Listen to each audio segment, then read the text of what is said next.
കടലിലെ വിസ്മയജീവികളായ ഡോൾഫിനുകൾ ഉറങ്ങുന്ന രീതിയെക്കുറിച്ച് നിങ്ങൾക്കറിയാമോ?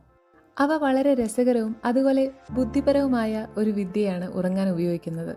ഡോൾഫിനുകൾ ഉറങ്ങുന്നത് നമ്മളെപ്പോലെയല്ല. അവ ഉറങ്ങുമ്പോൾ ഒരു കണ്ണ് തുറന്നു പിടിക്കുകയും ഒരു തലച്ചോറിന്റെ ഭാഗം മാത്രം വിശ്രമിക്കുകയും ചെയ്യുന്നു. ഈ പ്രതിഭാസത്തെ യൂണി ഹെമിസ്ഫെറിക് സ്ലീപ്പ് എന്നാണ് പറയുന്നത്. അതായത് അവരുടെ തലച്ചോറിന്റെ ഒരു പകുതി ഉറങ്ങുമ്പോൾ മറ്റേ പകുതി ഉണർന്നിരിക്കുന്നു. ഇത് എന്തിനാണെന്നറിയാമോ? പ്രധാനമായും സുരക്ഷ ഉറപ്പാക്കുന്നതിനും ശ്വാസമെടുക്കുന്നതിനും വേണ്ടിയാണ്. ഡോൾഫിനുകൾക്ക് ബോധപൂർവം വെള്ളത്തിന് മുകളിലേക്ക് വന്ന് ശ്വാസം എടുക്കേണ്ടതുണ്ട്. പൂർണ്ണമായി ഉറങ്ങിയാൽ വെള്ളത്തിൽ മുങ്ങിപ്പോകാൻ സാധ്യതയുണ്ട്. അതുകൊണ്ട് ഒരു കണ്ണ് തുറന്നിരിക്കുന്നത് ചുറ്റുമുള്ള അപകടങ്ങളെക്കുറിച്ച് ബോധവാന്മാരായിരിക്കാനും വേട്ടക്കാരിൽ നിന്ന് രക്ഷപ്പെടാനും കൂട്ടത്തിൽ നിന്ന് ഒറ്റപ്പെടാതിരിക്കാനും അവരെ സഹായിക്കുന്നു. ഒരു പകുതി തലച്ചോറ് ഉറങ്ങുമ്പോൾ മറ്റേ പകുതി പരിസ്ഥിതിയെ നിരീക്ഷിക്കുകയും ആവശ്യമെങ്കിൽ ഉണർന്നിരിക്കുന്ന ഭാഗം ഡോൾഫിനെ ഉപരിതലത്തിലേക്ക് നയിക്കുകയും ചെയ്യുന്നു.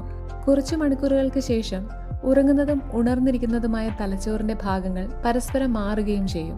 അതുകൊണ്ട് ഈ അത്ഭുതകരമായ കഴിവ് ഡോൾഫിനുകളെ കടലിൽ സുരക്ഷിതരായി തുടരാൻ സഹായിക്കുന്നു.